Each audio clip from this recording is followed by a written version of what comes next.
হঠাৎ করেই যদি রাতে প্ল্যান করা হয় কাছাকাছি কোথাও যাওয়া হবে, তখন বাঙালিদের মনে একটা কথাই কিন্তু ভেসে ওঠে, সেটা হচ্ছে দীঘা।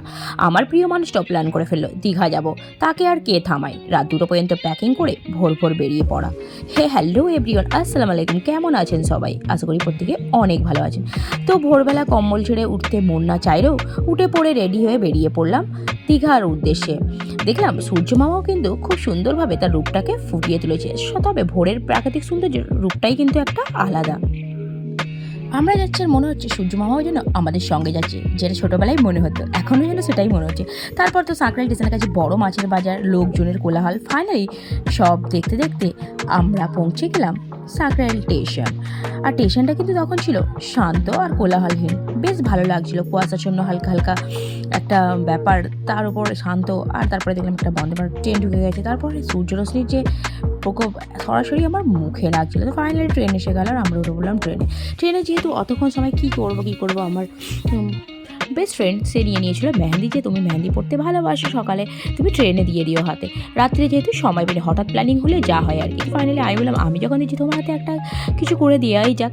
তো ওর হাতেও আমি একটু করে দিচ্ছিলাম মেহেন্দি। আমার সঙ্গে থাকলে আমার আবদার তো মানতে হবে, ইচ্ছা না থাকলেও আমি জোর করে তার হাতে পরিয়ে দিচ্ছিলাম মেহেন্দি।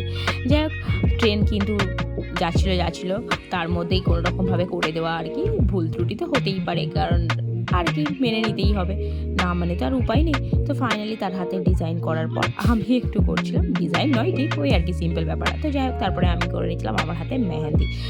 ট্রেন যাচ্ছিলো আর ওই অবস্থায় মেহেন্দি করার যে কী অসুবিধা, যাক তবুও সব কে উপেক্ষা করে হাতে মেহেন্দি দিচ্ছিলাম। আর বাইরে যে লোকেশনগুলো দেখছিলাম জাস্ট অসাম, সবুজ সবুজ ধানের ক্ষেত, মানে দেখে মনটা জাস্ট ভরে যাচ্ছিল। তারপরে তো নদী আছে, নদীর যে সৌন্দর্য, আসলে প্রাকৃতিক সৌন্দর্য তো বরাবরই আমাকে খুব আকর্ষণ করে। আর এইসব দৃশ্যগুলো দেখবো আর ক্যাপচার করবো না, তাই কখনো হয়? তো ফাইনালি এই সৌন্দর্যগুলোকে আমি শ্যুট করছিলাম, কারণ আমার এইসব দৃশ্য দেখতে খুব খুব ভালো লাগে। আর ভিডিও শ্যুট করতে করতে সময়টাও যে কীভাবে কেটে গেল বুঝতে পারলাম না। ফাইনালি 3 থেকে 3.5 ঘন্টার জার্নি কীভাবে হয়ে গেল বোঝাই গেল না। তো ফাইনালি আমরা পৌঁছে গেলাম দীঘা।